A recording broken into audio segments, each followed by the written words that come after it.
Phó Chiêu Tuyên nhíu mày, nhìn Giang Tiểu Lâu dùng ngân châm đâm thủng bóng nước, ép hết máu mủ ra ngoài. Quá trình này vô cùng đau đớn, nhưng nàng lại không rên một tiếng, không nhõng nhẽo làm nũng, thậm chí không hề nói thêm một câu với hắn. Nếu nàng muốn tranh thủ sự đồng tình của nam nhân, hiện tại là thời cơ tốt nhất. Nhưng Giang Tiểu Lâu lại bình tĩnh cúi đầu xử lý vết thương, hoàn toàn không có ý gì khác. Hắn bắt đầu có chút nghi hoặc. Ngay từ giây phút đầu tiên, mỗi một câu nói, mỗi một biểu cảm của hắn, nàng đều chú ý, âm thầm tiến hành phân tích con người hắn. Vũ khí của nữ nhân chính là nước mắt, nhưng đối với nàng, mỗi một giọt nước mắt đều rất đáng giá. Không thể lãng phí nước mắt trước một người đang đề cao lòng cảnh giác. Nhưng chỉ cần hắn là người, nhất định sẽ có nhược điểm. Cho dù hắn là một khối băng, thì nàng cũng sẽ nhanh chóng hòa tan hắn. Dáng vẻ của nàng nhìn thế nào cũng không giống sát nhân. Trên người nàng loang lổ vết máu, nhất định đã chịu nhiều cực hình. Hắn càng ngày càng bất an, hai hàng mày bất giác nhíu lại. Nước thuốc khi xoa lên vết thương sẽ rất đau đớn. Sắc mặt Giang Tiểu Lâu trở nên trắng bệch. Nữ tử khua môi múa mép, làm sao chịu được loại đau đớn này. Nhưng Lương đại nhân sẽ không nói dối, vẻ mặt hắn trở nên lạnh lẽo. Nhìn bóng lưng hắn, Giang Tiểu Lâu khóe miệng cong cong. 10 ngày đã qua ngày thứ nhất. Ngày hôm sau, Phó Chiêu Tuyên đúng hẹn mà tới. Giang Tiểu Lâu không chờ hắn yêu cầu, chủ động mở băng ra đổi thuốc. Phó Chiêu Tuyên đứng ở một bên nhìn động tác có chút khờ khạo của nàng. Hắn là một đại phu rất có trách nhiệm, mà người có trách nhiệm thì sẽ có lòng thương người. Chỉ cần lương tâm vẫn còn đó thì sẽ có lợi trong hoàn cảnh của nàng. Giang Tiểu Lâu chỉ mỉm cười nói lời cảm ơn. Từ khi gặp nàng đến giờ, nàng nói nhiều nhất là cảm ơn mà không phải cầu xin sự cứu giúp. Hắn thuần thục tháo lớp băng, máu thịt dính chặt vào miếng vải, không tháo ra được. Gieo gió gặt bão, lúc giết người thì ngươi phải biết sẽ có hậu quả như ngày hôm nay. Trên mặt hắn tràn ngập vẻ xem thường. Ta không có giết người, nàng chỉ hơi kinh ngạc một chút. Không giết người sao lại bị giam ở đây? Ít nhất ngươi cũng có ý đồ giết người, nữ nhân như ngươi có chết cũng không hết tội. Giang Tiểu Lâu cười nhạt, ngươi từng xem vở kịch Đỗ Thất Nương chưa? Đỗ Thất Nương bị bỏ rơi, 43.000 dặm cáo trạng kẻ phụ tình, kẻ cặn bã phụ tình đó, thật ra là tiền triều thừa tướng Trịnh Hạo. Khi hắn làm quan ở Kinh Thành, có quá nhiều người đến nhờ vả hắn mưu cầu chức quan. Không ứng phó nổi, hắn dặn quản gia từ chối hết. Có người bạn học cũ tên là Hồ Sinh, năm xưa từng tặng vàng đưa bạc giúp đỡ hắn. Khi lên kinh nhờ vả, lại bị quản gia một ngụm từ chối. Hồ Sinh mang lòng oán hận, triệu tập một đám văn nhân, bịa đặt ra câu chuyện Đỗ Thất Nương cho lưu diễn ở khắp nơi. Phó Chiêu Tuyên sửng sốt, người nói chuyện này hoàn toàn do bịa đặt, mục đích thực sự là nói xấu Trịnh Hạo. Năm xưa khi còn chưa có công danh, hắn đã từng kêu gọi thư sinh đồng loạt dâng sớ, kêu oan cho thanh quan Triệu Hòa. Dù hai người không hề quen biết, thê tử của Trịnh Hạo xuất thân Thư Hương, hai người cực kỳ ân ái. Đáng tiếc, Trịnh phu nhân bị bệnh mà mất sớm. Khi đó Trịnh Hạo đã là thừa tướng, rất nhiều người dâng tặng mỹ nhân, nhưng hắn lại một mực từ chối, cả đời không tục cưới. Trong lòng hắn vĩnh viễn chỉ có một người, si tình như vậy, thiên hạ liệu có mấy người? Nói khẳng định như thế, cứ như ngươi tận mắt nhìn thấy vậy. Ta đã từng xem qua kinh Phật Trịnh phu nhân tự tay thêu. Trên kinh Phật còn có một bài thơ tưởng niệm thê tử do Trịnh Hạo tự tay viết, đủ chứng minh chuyện này là thật. Một người có thể giả vờ 3 năm, 10 năm, nhưng ai sẽ làm được cả đời? Ngươi muốn cho ta biết, ngươi cũng bị oan như Trịnh Hạo. Hắn vô cùng đanh thép. Không, ta chỉ muốn cho ngươi biết, lời truyền miệng không hẳn là thật. Ngươi có mắt có tai, tại sao không tự mình cảm nhận? Ngục giam này là nơi thế nào? Lương Khánh là người thế nào? Phó Chiêu Tuyên sững sờ, cho dù hắn căm ghét nàng, nhưng không thể không thừa nhận nàng rất có kiến thức, là một nữ nhân dễ khiến người khác động tâm. Đại phu có thể mang đến cho ta một quyển kinh Phật không? Ngày thứ 3, quả nhiên Phó Chiêu Tuyên lại đến, trong tay mang theo một cuốn kinh Phật. Người như ngươi cũng tin Phật sao? Không, đương nhiên là không. Nếu trên đời này thật sự có Phật, sao lại trơ mắt nhìn người vô tội chết oan?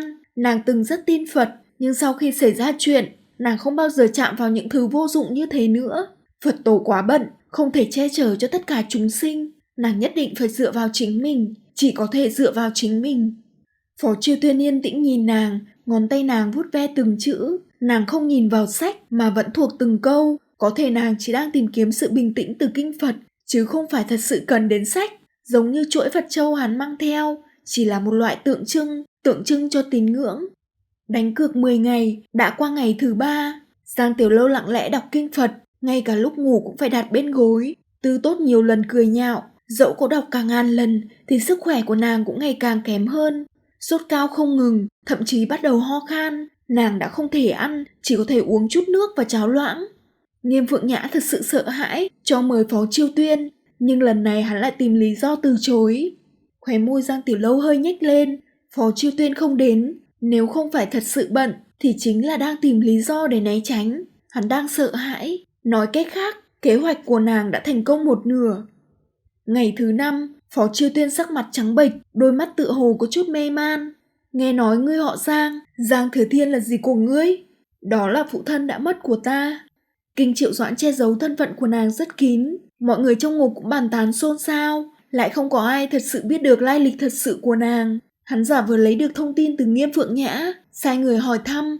Giang Thừa Thiên là một thương nhân lương thiện, đời này ông đã làm rất nhiều chuyện tốt, sửa đường xây cầu, tạo phúc cho bà tánh. Không ít chùa miếu đều có bài vị trường sinh của ông. Nữ nhi của ông là con dâu tương lai của Tần gia, nhưng Tần Tư lại thay lòng đổi dạ, có thể thấy được Giang Tiểu Lâu phẫn nộ cỡ nào. Vậy thì chuyện nàng âm mưu giết người cũng rất có lý. Bất kể thế nào, ngươi cũng không nên làm bẩn thanh danh của phụ thân ngươi. Âm thanh hắn vô cùng nhẹ nhàng, vẻ căm ghét trên mặt đã không còn nữa. Hắn đã bất chi bất giác tiến về phía nàng một bước. Ta không có giết người. Ánh mắt ngôn ngữ của nàng đều chân thành như vậy. Nàng đang đóng vai một tín đồ thành kính. Nếu ngươi thật sự vô tội, tại sao Lương đại nhân lại oan uổng ngươi? Hắn thật sự hoang mang. Thần sắc Giang Tiểu Lâu bình tĩnh. Hắn hy vọng có được tài sản của Giang gia, cho nên bày mưu hãm hại, mong ta sẽ chết ở đây. Không phải như vậy, ngươi vẫn còn sống. Hơn nữa bọn họ trăm phương ngàn kế, tìm cách để ngươi sống. Ta không tin Lương đại nhân sẽ làm ra chuyện như vậy. Giang Tiểu Lâu thở dài. Vì bọn chúng vẫn chưa chiếm được tài sản, cho nên ta chưa thể chết. Ngươi chỉ là đại phu, không phải quan lại. Ngươi có tin hay không đối với ta cũng không quan trọng. Hay ngươi là đồng mưu của hắn, ý đồ lấy được tin tức từ trên người ta? Phó Chiêu Tuyên hai mắt đỏ bừng, vô cùng phẫn nộ phất tay áo rời đi. Hôm đó Lương Khánh đưa cho nàng một tờ khai mưu phản. Sẽ có người giúp ngươi điểm chỉ, chu di cửu tộc. Chà chà, không chỉ có 100-200 người thôi đâu. Nàng cười gằn. Lương đại nhân, ngài muốn làm giả khẩu cung sao? Ngươi cần phải nhớ, Tần gia cùng Giang gia có hôn ước, tuyệt đối đừng buông tha bọn họ. Lương Khánh giận tái mặt, ở trong ngục lâu như vậy còn không biết thân biết phận. Ta muốn nhìn thử xem, ngươi còn có thể chịu đựng bao lâu? Thời gian chỉ còn lại 5 ngày, nhưng nàng không nóng nảy, ngược lại cực kỳ trầm tĩnh, chỉ cúi đầu tụng kinh. Tư Tốt cười nhạo một tiếng rồi rời đi. Giang Tiểu Lâu biết vị Tư Tốt này rất thích Phó Chiêu Tuyên. Mỗi lần nhìn thấy nàng đọc kinh, Tư Tốt lại cười nhạo. Buồn cười chính là cô nương này lại không phát hiện ra nam nhân mình thích mùi đàn hương nồng đậm, tay còn đeo một chuỗi Phật châu. Hắn là Phật tử, rất thành kính.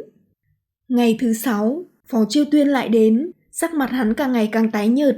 Hắn không biết nên tin ai, Lương Khánh hay là Giang Tiểu Lâu. Một bên là lời nhắc nhở của Lương Khánh, một bên là sự ôn nhu của Giang Tiểu Lâu. Mà dĩ nhiên, anh hùng thì khó qua ải mỹ nhân. Giang Tiểu Lâu nhìn ra nội tâm phức tạp của hắn, nhận ra mâu thuẫn mãnh liệt đang giằng xé. Hắn đã nảy sinh lòng thương hại với nàng, bắt đầu nghi ngờ Lương Khánh. Nếu đại phu đồng ý trợ giúp, ta có thể thoát ra khỏi nơi này. Phật nói, cứu một mạng người còn hơn xây 7 tháp phù đồ. Người muốn trơ mắt nhìn một người vô tội chết ở trong này hay sao? Phó Chiêu Tuyên nhớ tới lời cảnh cáo của Lương Khánh. Giang Tiểu Lâu là một yêu nữ, nàng sẽ lợi dụng nhược điểm của ngươi để đạt được mục đích, tuyệt đối không được để nàng mê hoặc. Hắn do dự mãi, vẫn là lắc đầu. Ngươi có mắt nhưng lại giả vờ nhìn không thấu. Nếu ta thật sự có tội, trên tay bọn họ đã có đủ chứng cứ, sao lại không kết tội cho ta? Giang Tiểu Lâu nhẹ nhàng sờ cuốn kinh Phật. Đại phu có sống thật với lòng không? Hắn cắn chặt hàm răng. Nếu tất cả mọi người đều thích làm gì thì làm, trật tự thế giới sẽ bị đảo lộn. Cần có những người như Lương Khánh. Giang Tiểu Lâu khẽ lắc đầu, trong nụ cười ẩn chứa sự khinh bỉ. Ta lại cảm thấy hắn là một tên đao phủ, lạm sát người vô tội. Bệ hạ dựa vào Lương Khánh để giữ được hoàng quyền. Còn ngươi là một đại phu, một người thờ phụng Phật tổ, lại hết lòng bảo vệ một tên đồ tể. Hành y chỉ chữa khỏi bệnh về thân thể, nhưng không thể chữa khỏi tâm hồn. Ngươi có biết ý nghĩa thật sự của câu nói địa ngục chưa trống thì thế không làm Phật của Địa Tạng Bồ Tát không? Bồ Tát biết địa ngục vĩnh viễn sẽ không trống, bởi vì dục vọng của con người sẽ không bao giờ biến mất. Bồ Tát hy sinh bản thân mình để phổ độ chúng sinh, dùng sự nỗ lực của bản thân để thay đổi cả thế giới. Nếu ngươi chữa trị cho người hiền, hắn sẽ đi giúp nhiều người hơn nữa, tạo ra thiện niệm. Nhưng nếu ngươi trợ giúp kẻ ác, hắn sẽ không ngừng thương tổn người khác, tạo ra ác niệm. Đại phu, ta nói như vậy ngươi có hiểu không? Phó Chiêu Tuyên hoàn toàn cứng đờ, Giang Tiểu Lâu mang theo một sức mạnh mê hoặc, hắn không tự chủ được sa chìm vào trong đó.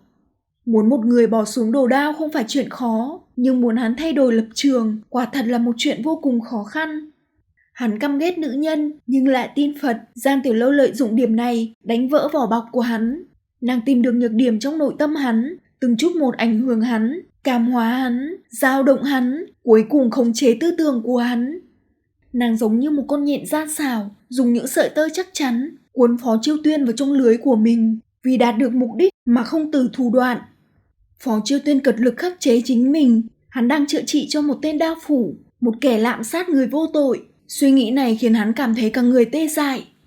Giang Tiểu Lâu quan sát vẻ mặt hắn, đôi mắt vẫn trong trẻo như nước. Sau khi Lương Khánh nhậm chức Kinh Triệu Doãn, vô cớ vu oan giết người, không ngày nào không có. Tàn sát bá tánh như thú vui qua đường, nhưng không một ai có thể lật đổ hắn, vì bệ hạ tin tưởng hắn, đồng thời cũng cần hắn. Chỉ cần hắn còn sống, sẽ có vô số người chịu oan khuất, rơi vào địa ngục. Nàng cởi áo ra, cho hắn nhìn thấy tấm lưng đầy vết sẹo của mình. Từng vết thương khủng bố, uốn lượn trên làn da trắng nõn như ngọc. Hắn xanh cả mặt, người như bị sét đánh. Bởi vì đau đớn và sỉ nhục, ta từng muốn chết cả 100.000 lần, nhưng ta vẫn còn sống. Ngươi có biết tại sao không? Vì tính mạng của ta cũng không hoàn toàn thuộc về ta. Thân thể màu da là cha mẹ sinh dưỡng, ta không có quyền hủy diệt tính mạng của mình. Ta căm hận Lương Khánh, kiên trì sống tiếp là vì muốn trừ hại cho dân. Phó Chiêu Tuyên mơ hồ đoán ra được gì đó, vô cùng hoảng sợ. Phật dạy chúng sinh không được chém giết, nàng điên rồi. Không, đại phu hành y cứu người, số người cứu được cũng chỉ có hạn, đó là việc thiện nhỏ. Nếu như giết được Lương Khánh, sánh bằng cứu được muôn dân. Không chỉ cứu được thân thể, còn cứu được cả linh hồn và tôn nghiêm, đó mới là việc thiện lớn. Phó Chiêu Tuyên con ngươi co rút, sắc mặt trở nên trắng bệch. Tín ngưỡng của hắn từng chút vỡ vụn. Cho dù hắn không thừa nhận, nhưng trước ánh mắt của Giang Tiểu Lâu, cho dù là sắt thép cũng phải tan biến. Mỹ nhân như thế, lời nói như thế, mị hoặc một cách đáng sợ. Tại sao không thừa nhận bản tâm mình? Vì ngươi tu Phật mà tu chưa tới. Bình tĩnh của nàng từng bước đem hắn đẩy vào ngõ cụt. Cái gọi là trật tự chỉ là câu nói của bọn quyền quý. Nếu có thể dẹp bỏ rác rưởi, thế giới này sẽ trở nên sạch sẽ. Cấm kỵ chỉ tồn tại trong thế giới quyền quý. Ngươi nhìn vào thế giới của động vật đi, xem bọn chúng sống như thế nào. Phó Chiêu Tuyên từng bước bị nàng mê hoặc dụ dỗ. Là sai lầm của ta, đều là sai lầm của ta. Giang Tiểu Lâu nhìn thấy oán hận ẩn giấu trong mắt hắn. Sự oán hận vốn không nên thuộc về một đại phu, không nên thuộc về một Phật tử. Dụ hắn giết người, đây là tội lỗi phải vào địa ngục. Nhưng Giang Tiểu Lâu không hối hận, bởi vì nàng không cam lòng, nàng muốn báo thù. Thân thể đã tê liệt, nhưng tinh thần của hắn lại vô cùng hưng phấn. Con mắt mơ hồ phát ra một tia hào quang khác lạ. Ta là đại phu của hắn, đây là Phật tổ ban cho ta cơ hội tốt nhất. Ngày thứ 7, Giang Tiểu Lâu sốt cao không ngừng, trạng thái mê man. Lương Khánh bất an, thúc giục Phó Chiêu Tuyên tìm cách điếu mạng. Phó Chiêu Tuyên kiến nghị đưa nàng từ phòng giam vào căn phòng nhỏ ở phía sau phủ nha. Sức khỏe của Lương Khánh không hợp uống rượu, nhưng trên chốn quan trường phải xã giao rất nhiều. Vì uống rượu mà bị nổi sởi khắp người, thường mời ta đến thăm khám. Chỉ là lần này hắn nổi sởi rất nghiêm trọng, tạm thời giao lại công vụ cho Nghiêm Phượng Nhã. Trên đời này bệnh sởi có rất nhiều loại, chưa chắc đã là dị ứng. Hai mắt Giang Tiểu Lâu lấp lánh. Nhìn nụ cười đầy thâm ý của nàng, Phó Chiêu Tuyên bất giác rùng mình. Mỗi lần nổi sởi, Lương Khánh chỉ cần uống thuốc 1 ngày, vết sởi sẽ hoàn toàn biến mất. Nhưng tình hình lúc này hoàn toàn khác. Hắn uống thuốc liên tiếp 2 ngày, vết sởi trên mặt lại ngày càng nghiêm trọng. Dù đã tăng thêm dược liệu, nhưng tình trạng vẫn ngày một tệ hơn. Nghiêm Phượng Nhã nhận ra chút không bình thường từ nét mặt của Phó đại phu. Vết đỏ trên mặt Lương đại nhân đã lan rộng, bề mặt vô cùng thô ráp. Nghiêm trọng nhất là trên mặt có cảm giác ngứa ngứa như kiến bò. Ta nghi ngờ đại nhân đã nhiễm phải bệnh hùi. Nghiêm Phượng Nhã giận tím mặt. Đại phu, hy vọng ngươi biết mình đang nói gì. Mặt Phó Chiêu Tuyên đanh lại. Bệnh hùi khi mới bắt đầu, người bệnh sẽ cảm thấy da rẻ ngứa rát như có kiến bò. Khi nhìn vật sẽ có sọc, không chảy mồ hôi, tay chân đau ê ẩm, châm cứu không đau, mắt bị sưng phù, nổi mụn nhọt khắp người, nước tiểu màu vàng đậm, mặt mày tái nhợt. Những bệnh trạng này, Lương đại nhân đã có hơn nửa, không phải dị ứng rượu thông thường. Nếu ngươi không tin, thì xin mời cao nhân khác. Phó Chiêu Tuyên vốn dĩ muốn tuyên bố với bên ngoài bệnh tình của Lương Khánh, nhưng Giang Tiểu Lâu lại muốn hắn trộn bột hải sản vào trong thuốc, sau đó tiết lộ bệnh tình cho Nghiêm Phượng Nhã. Phó Chiêu Tuyên nghe đến đó sợ hãi vô cùng, bỏ thêm bột hải sản vào thuốc sẽ khiến Lương Khánh càng sưng đỏ ngứa ngáy, sau này có kiểm tra lại bạ thuốc cũng không phát hiện được gì. Hắn hừ lạnh, nhất định phải nhanh chóng cách ly, không thể truyền nhiễm cho người khác. Nghiêm Phượng Nhã lập tức hoảng loạn, pháp lệnh Đại Chu quy định, những người mắc bệnh truyền nhiễm thì phải đưa về Lệ Thiên Sở để cách ly. Phó Chiêu Tuyên cũng nghi hoặc tại sao Giang Tiểu Lâu chỉ nói cho Nghiêm Phượng Nhã, chỉ cách ly thì đâu thể lấy mạng của Lương Khánh, nàng rốt cuộc muốn làm gì? Nghiêm Phượng Nhã cho người phong tỏa toàn bộ sân viện, mời một vị đại phu khác đến khám. Phó Chiêu Tuyên cười gằn, hắn không sợ bị vạch trần. Đặc điểm lớn nhất của bệnh hủi chính là trên mặt có cảm giác kiến bò. Đây là phán đoán thông thường để phân biệt bệnh hủi với những bệnh khác. Nghiêm Phượng Nhã sắc mặt tái nhợt, Kinh Triệu Doãn bị bệnh hủi, quả thật không phải chuyện nhỏ. Đại phu mà Nghiêm Phượng Nhã mời tới cứ ấp a ấp úng, không có cách nào kết luận, cuối cùng chỉ nói là rất giống bệnh hủi. Rất giống là giống thế nào? Hắn là quan, không phải ngu dân tầm thường, dựa theo quy tắc thì phải báo lên trên, nhưng cấp trên của hắn là Lương Khánh, hắn có thể báo với ai? Nếu sau này phát hiện chỉ là nghi ngờ vô căn cứ, Lương Khánh sẽ không buông tha cho hắn. Nhưng nếu cứ im lặng thì chẳng khác nào bao che dịch bệnh, tội danh này hắn gánh không nổi. Khả năng chữa lành là bao nhiêu? Chữa lành? Đại nhân nói đùa, Đại Chu khai quốc đã nhiều năm, chưa từng có ai chữa được bệnh hủi, ai cũng phải tránh né, ngay cả đại phu như ta cũng phải hết sức cẩn thận. Nghiêm Phượng Nhã đổ mồ hôi ròng ròng, sau lưng ướt một mảng lớn, hắn giữ Phó Chiêu Tuyên lại huyện nha, vừa là thăm khám, vừa là giám thị. Nghiêm Phượng Nhã không muốn sợ hãi, nhưng thân thể lại run rẩy dữ dội, hai chân nặng như chì. Khi đến viện của Lương Khánh, hắn chỉ dám đứng cạnh cửa, không dám đến gần nửa bước.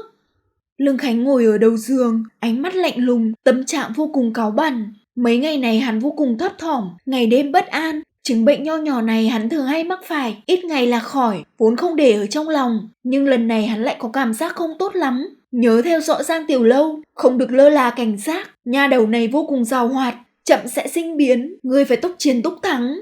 Tốc chiến tốc thắng, nói thì dễ. Một chút giày vò trong thủy lao đã khiến nàng bong ra chóc vảy, tính mạng như ngàn cân treo sợi tóc. Hắn nào dám tra tấn bức cung. Lương Khánh không tự chủ được đưa tay lên gãi gãi. Nghiêm Phượng Nhã hãi hùng khiếp vía, nhanh chóng lui ra ngoài đi tìm Giang Tiểu Lâu. Nàng nhàn nhạt mỉm cười, nhàn nhã y như lần đầu gặp mặt. Nghiêm đại nhân, hôm nay sao lại đến thăm ta? Nghiêm Phượng Nhã nhíu mày, dù trong hoàn cảnh nào, cô gái này vẫn đầy vẻ phong lưu. Rõ ràng vây ở trong ngục, nhưng vẫn cười nói tự nhiên, không sợ hãi chút nào. Nữ nhân này, dù thế nào cũng không phải là người đơn giản. Lương đại nhân sao không tự mình đến thẩm vấn? Nàng vừa mở miệng đã trực tiếp hỏi Lương Khánh. Nghiêm Phượng Nhã hơi biến sắc, ánh mắt thêm 3 phần lạnh lẽo. Ta chẳng qua chỉ hỏi thăm Lương đại nhân, người liền tức giận như vậy, lẽ nào bệnh tình đã nguy cấp?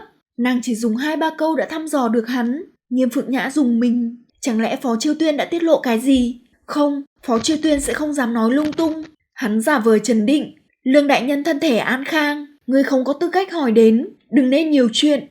Hắn càng che giấu, càng chứng tỏ trong lòng đang chột dạ. Xem ra Phó Chiêu Tuyên đã thành công khiến hắn sợ hãi. Thế gian này không có ai không sợ bệnh hủi. Hắn đang e ngại thủ đoạn tàn bạo của Lương Khánh, nhưng dâm uy này có thể duy trì được bao lâu? Nghiêm Phượng Nhã cực kỳ phiền muộn, xưa nay chưa từng thấy người khó đối phó như Giang Tiểu Lâu, khiến hắn vừa buồn bực lại phẫn nộ. Chuyện của Lương Khánh đã khiến hắn đau đầu, bây giờ còn phải lấy lời khai từ một kẻ cứng đầu. Những ngày tháng này quả thật vô cùng thống khổ. Nàng và hắn, rốt cuộc ai mới là tù nhân? Giang Tiểu Lâu rất rõ ràng, nàng khiêu khích hắn như vậy, đối phương không ném nàng vào thủy lao lần nữa thì cũng khó. Nhưng càng là người thông minh, càng phải hiểu được ẩn nhẫn. Dễ dàng bị chọc tức như vậy, sự thông minh của người này cũng chỉ có hạn. Đại nhân, bức ta nhận tội, ngươi có ích lợi gì? Nếu đoạt được tài sản của Giang gia, Lương Khánh sẽ chia cho ngươi 1 xu 1 đồng. Lương Khánh cực kỳ hẹp hòi, dù chiếm được tài sản của Giang gia, hắn cũng sẽ không nộp vào quốc khố, càng không san sẻ với kẻ khác. Ngươi muốn ly gián sao? Xuất thân thấp hèn, táng gia bại sản còn ở đây nói khoác, đúng là buồn cười. Giang Tiểu Lâu nhìn hắn, vẻ mặt thong dong. Ngươi theo Lương Khánh 5 năm mới được hắn nâng lên làm thiếu doãn. 3 tháng trước, phu nhân của hắn Khang Thị mở tiệc đãi khách. Khang gia chính là danh môn vọng tộc. Khang Thị khinh thường ngươi, cho người chặn ngươi ngoài cửa. Nàng chỉ nói một nửa, nhưng thâm ý sâu xa. Lương Khánh am hiểu su nịnh luồn cúi. Hoàng đế muốn trừ khử ai, Hắn đều thêu dệt tội danh, vu oan hãm hại, giúp hoàng đế quang minh chính đại diệt trừ cái đinh trong mắt. Nghiêm Phượng Nhã lại là tay sai đắc lực của Lương Khánh. Nghe tin Lương Khánh bày tiệc, hắn chuẩn bị áo mũ chỉnh tề, không ngờ lại bị chặn ngay trước cửa. Vì quá tổn thương lòng tự trọng, hắn không nhịn được oán giận vài câu. Chuyện này ngay lập tức truyền đến tai Lương Khánh. Lương Khánh ra lệnh trói hắn lại, mạnh mẽ đánh một trận. Khi đó hắn mới tỉnh ngộ, tất cả quyền lợi của hắn đều là Lương Khánh ban cho, tuyệt đối không thể trở mặt. Hắn không biết liêm sỉ quỳ xuống xin tha, sợ đối phương mang lòng oán hận. Hắn vơ vét nhiều bảo vật, đút lót khang thị, còn lén dâng tặng một mỹ nhân cho Lương Khánh. Lương Khánh có châu báu và mỹ nhân, rất nhanh quên đi chuyện này, nhưng hắn vẫn ăn ngủ không yên. Hắn biết lòng dạ đối phương độc ác, nhất thời tha thứ cho hắn, nhưng khó đảm bảo ngày nào đó lôi chuyện cũ ra nói lại. Đến khi đó hắn chỉ còn con đường chết. Nhưng chuyện này hắn vẫn luôn giấu trong lòng, chưa bao giờ chịu nói với bất kỳ ai. Trong chớp mắt đã bị Giang Tiểu Lâu công phá, sắc mặt lúc trắng lúc xanh. Chuyện này làm sao ngươi biết được? Quốc sắc thiên hương là nơi nào? Rất nhiều tin tức không cần hỏi, cũng tự động chảy vào lỗ tai. Hắn cuối cùng cũng nhận ra, Giang Tiểu Lâu đang cố ý chọc giận hắn. Nàng đã dự liệu được phản ứng của hắn, cố gắng dụ hắn vào bẫy. Càng phẫn nộ thì càng phải nhịn xuống. Hắn muốn nhìn xem nữ nhân này muốn làm cái gì. Ngươi biết cũng không ít, nhưng vậy thì đã sao? Muốn ly gián quan hệ giữa ta và đại nhân? Vọng tưởng. Nghiêm đại nhân, muốn cả đời làm chó, hay là bò lên cao đứng trên người khác, cũng chỉ là một ý niệm mà thôi. Phó Chiêu Tuyên giấu mình sau song cửa, lặng lẽ nháy mắt với Giang Tiểu Lâu, nhắc nàng đừng nóng vội, không thể ép Nghiêm Phượng Nhã. Giang Tiểu Lâu lại không nhìn về phía hắn. Tên ngươi vốn là Nghiêm Hưng Thịnh, cái tên này rất hay, tại sao phải đổi? Nghiêm Phượng Nhã không lên tiếng, chỉ lạnh lùng nhìn nàng. Không khí trong phòng trở nên ngưng trệ. Phó Chiêu Tuyên vẫn cố gắng gây chú ý với Giang Tiểu Lâu, nhưng nàng lại ngoảnh mặt làm ngơ. Rõ ràng có tên, nhưng lại muốn dính dáng đến Phượng Hoàng, chứng tỏ hắn muốn có được địa vị cao quý. Cũng có nghĩa là hắn vô cùng tự ti. Nếu không tự ti vì xuất thân thấp hèn, hắn cần gì phải đổi tên, cần gì phải tức giận khi nhắc đến thân phận thương hộ của nàng. Có lẽ hắn cảm thấy phú hào như Giang gia còn thấp hèn hơn cả hắn. Ý nghĩ buồn cười, con người buồn cười, nhưng ở thời khắc mấu chốt này lại rất có giá trị. Lương Khánh hỉ nộ vô thường như vậy, tương lai nếu có ngày hắn nhắc lại chuyện cũ, chỉ sợ ngươi sẽ rơi vào tình cảnh còn thảm hơn cả ta. Nghiêm Phượng Nhã bắt đầu có chút sợ hãi. Đại nhân tài hoa trác tuyệt, thông minh quyết đoán, lại có điểm nào không bằng Lương Khánh, chẳng qua là chưa gặp thời thôi. Ngươi tận tâm phụ tá hắn như vậy, nhưng ở trong mắt hắn, ngươi lại không bằng một con chó. Ta thật sự thay ngươi cảm thấy không đáng. Giang Tiểu Lâu tiếc hận thở dài. Nếu bàn về thêu dệt tội danh, vu oan giáo họa cho người khác, Lương Khánh tuyệt đối là cao thủ. Nhưng hắn lại không thể ngờ tới, ngay khi hắn đang dưỡng bệnh, đã có người dùng thủ đoạn của hắn để hãm hại hắn, thậm chí còn cao hơn một bậc. Nghiêm Phượng Nhã nhìn nàng, con mắt dần dần dấy lên ngọn lửa không tên. Hắn biết Giang Tiểu Lâu không có ý tốt, nhưng đối phương nói cũng không sai. Lương Khánh là tiểu nhân hay nhớ thù cũ. Hơn nữa, nếu hắn muốn lên trước, trừ phi Lương Khánh cũng được thăng lên, nhưng cơ hội như thế vô cùng ít ỏi. Cả đời phụ thuộc như vậy, không phải là thống khổ, mà là sống không bằng chết. Hắn liều mạng leo lên, chính là hy vọng có ngày thoát khỏi xuất thân đê tiện. Nếu có thể làm Kinh Triệu Doãn, cái thay đổi không chỉ là tiền đồ cá nhân, mà là vận mệnh của cả gia tộc. Mê hoặc như vậy, cho dù biết rõ là bẫy của Giang Tiểu Lâu, hắn cũng sẽ nhảy vào không chút do dự. 2 ngày này thay thế Lương Khánh làm việc, hắn đã nếm được quả ngọt. Nếu có thể chiếm được vị trí này, chẳng khác nào đứng ở đỉnh cao mới. Càng nghĩ càng hưng phấn vượt qua sợ hãi với Lương Khánh. Lông mày hắn từ từ giãn ra, ánh mắt cũng bừng lên ngọn lửa tham vọng. Người sống một đời, phải có can đảm tiến lên phía trước. Nếu đại nhân sợ đầu sợ đuôi, cả đời sẽ không có được thành quả gì. Nghe nói Lương đại nhân bệnh tình nghiêm trọng, nếu là tình huống thông thường, sẽ không bao giờ trao quyền vào tay kẻ khác. Ta suy đoán, hắn nhất định bị bệnh rất nặng. Nếu đại nhân có lòng, thì đây chính là cơ hội tốt. Giọng điệu ôn nhu như vậy, lại như một thanh đao sắc bén, đâm sâu vào trái tim Nghiêm Phượng Nhã. Cả người hắn run rẩy, muốn đứng lên nhưng hai chân lại mềm nhũn vô lực. Cơ hội tốt nhất, cả đời này hắn khả năng cũng chỉ có một cơ hội này. Lương Khánh bị bệnh hủi, một khi truyền ra ngoài, hắn sẽ phải từ chức. Đây là cơ hội trời cao ban cho hắn. Nhưng khi nhìn thấy ánh mắt trong trẻo của Giang Tiểu Lâu, hắn giật mình tỉnh lại. Chuyện này thì có lợi gì cho ngươi? Đại nhân đừng quên, Lương Khánh không chỉ giết đại ca ta, còn nhốt ta vào ngục, bức cung tra tấn. Ta dĩ nhiên sẽ không đứng về phía hắn. Nàng không đứng về phía Lương Khánh, cũng chưa chắc sẽ đứng về phía hắn. Giang Tiểu Lâu đã thuyết phục được trợ thủ đắc lực nhất của Lương Khánh một cách dễ dàng, bản lĩnh khiến người ta phải kinh ngạc. Phó Chiêu Tuyên cũng bị Giang Tiểu Lâu mê hoặc, không hề nghĩ tới thâm ý phía sau. Ngươi không cần phải tin ta, so với ngươi, ta còn hận Lương Khánh gấp trăm gấp ngàn. Nếu hắn chết, ngươi vui ta vui, có gì mà không tốt. Tâm tư xoay chuyển, hắn đã sớm nổi lên sát tâm, con người hung tàn như dã thú, có lúc biết nhiều quá cũng không tốt. Giang Tiểu Lâu thu lại ý cười, đôi mắt hiện lên tia sắc bén. Lương Khánh làm quan nhiều năm, thực lực hùng hậu, một mình ngươi không thể nào lật đổ được hắn. Nếu không có ta, ngươi nhất định sẽ thất bại. Nghiêm Phượng Nhã nửa ngày không nói ra được một chữ. Những năm này, nữ nhân rơi vào tay hắn nhiều vô kể, nhưng cộng hết tất cả lại cũng không bằng Giang Tiểu Lâu. Nàng không chỉ thông minh, còn giỏi phán đoán, trong nháy mắt đã nhìn thấu tâm tư của hắn quá khao khát muốn được bò lên cao. Nhưng mặc kệ Giang Tiểu Lâu có mục đích gì, nàng vẫn nằm trong tay hắn sẽ không chịu thiệt. Giết chết nàng, hắn còn phải ứng phó với Từ Y Hầu, nếu nàng thật sự có cách giúp được hắn thì sao? Cùng chung một kẻ địch, đủ để hắn nhìn Giang Tiểu Lâu bằng con mắt khác. Người thật sự có lòng tin. Giang Tiểu Lâu nhìn ra hắn ngoài mạnh trong yếu, vạn vật chỉ cần gắng sức, không có gì là không chiếm được. Mặc kệ hắn cường hãn cỡ nào, đều có nhược điểm, chỉ cần bắt được thời cơ, đánh mạnh một cú. Nghiêm Phượng Nhã vẫn rất bất an. Không được, quá mạo hiểm. Trái tim Phó Chiêu Tuyên như chìm vào trong đáy biển. Xong rồi. Giang Tiểu Lâu vẫn không nhanh không chậm. Người có biết về khai thác đá quý không?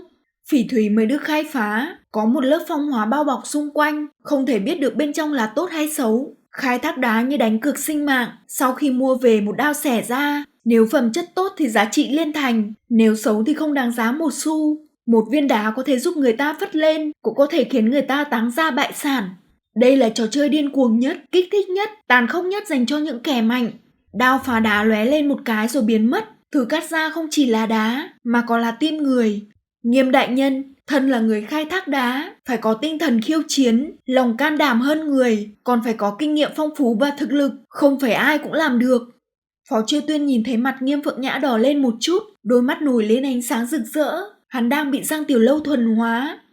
Đời người chính là như vậy, vô thường mà lại hữu thường, chỉ có chân chính nắm bắt được cơ hội mới có thể đạt được thành công. Ông trời cho ngươi cơ hội, nhưng ngươi lại vì sợ hãi mà buông tha, chỉ có thể chấp nhận kết quả đánh 10 thua 9 mà thôi. Giang Tiểu Lâu có một loại sức mạnh phi thường, ý chí kiên cường và tinh thần bất khuất. Nghiêm Phượng Nhã quân lính tan rã, hai mắt đỏ ngầu. Hay, nói rất hay, nhưng mà như vậy vẫn chưa đủ. Ta muốn thành ý của ngươi, muốn tài sản của Giang gia. Phó Chiêu Tuyên ngập tràn phẫn nộ, đúng là được voi đời tiên. Quan Liêu, đây là bộ mặt ghê tởm của Quan Liêu. Rõ ràng diệt trừ Lương Khánh thì hắn là người có lợi nhất, nhưng lại dùng dáng vẻ thiệt thòi, đòi hỏi ích lợi từ Giang Tiểu Lâu, thật là ghê tởm. Giang Tiểu Lâu mỉm cười, hứa sẽ giao tài sản cho hắn. Nhìn khuôn mặt nàng, Nghiêm Phượng Nhã có chút mê ly, nhưng rất nhanh lại khôi phục tỉnh táo. Chờ trước Kinh Triệu Doãn tới tay, muốn bao nhiêu mỹ nhân mà không có. Lời hứa của Giang Tiểu Lâu chính là ngọn lửa cuối cùng, đốt lên dã tâm si cuồng của hắn.